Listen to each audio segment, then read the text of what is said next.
अहिले बालेनको मुर्दाबाद भन्ने क्रान्तिकारी साथी तपाईकै छेउमा बसेको मित्र गृहमन्त्री हुँदै गर्दा 6 जना मान्छेको हत्या भएको थियो। बालेनको मुर्दाबाद भन्नेले अहिले बालेनको मुर्दाबाद भन्ने कमरेडले त्यति बेला बाको मुर्दाबाद भन्न सक्ने दम छ हामीसँग।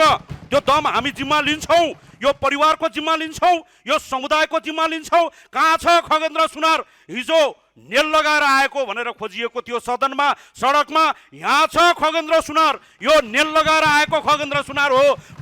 यो थरमा मरेको यति मात्र होइन, आजभन्दा 8 वर्ष पहिला रुकुमको सोतीमा 6 जना युवाहरूको हत्या भएको छ।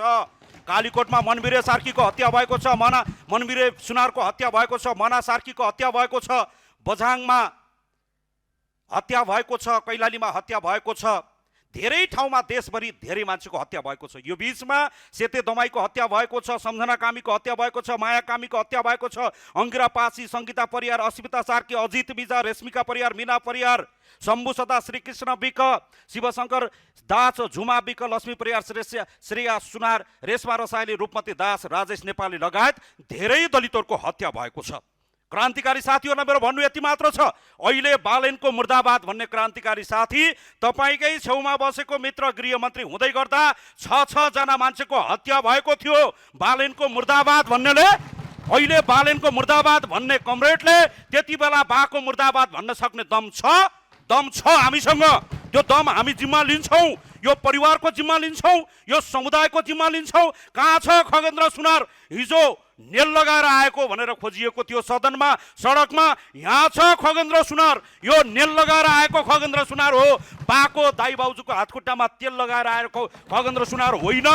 हामी नेल लगाएर आएको एउटा विद्रोहीलाई कति बेला विद्रोह गर्नुपर्छ, कति बेला विरोध गर्नुपर्छ भन्ने कुरा हामीले बुझेर आएका छौँ। अहिले विपक्षीका साथीहरूलाई दलितको बडो माया लागेर आएको छ। कमरेड उठ्नुहोस्, एकचोटि यो अभियानमा जुट्नुहोस्। दलित मार्ने क्रम रोकिएको छैन, उठ्नुहोस्, साथ दिनुहोस्। काङ्ग्रेसका साथी उठ्नुहोस्, एमालेका साथी उठ्नुहोस्, माओवादीका साथीहरू उठ्नुहोस्, राप्रपाका साथीहरू उठ्नुहोस्। एकचोटि यो जातीय विभेद र हिंसाका विरुद्धमा त्यो दम छ भने, त्यो आँट छ भने यी सबै घटनालाई एकचोटि पल्टाएर हेर्नलाई म सबैलाई ध्यान आकर्षण गर्न चाहन्छु।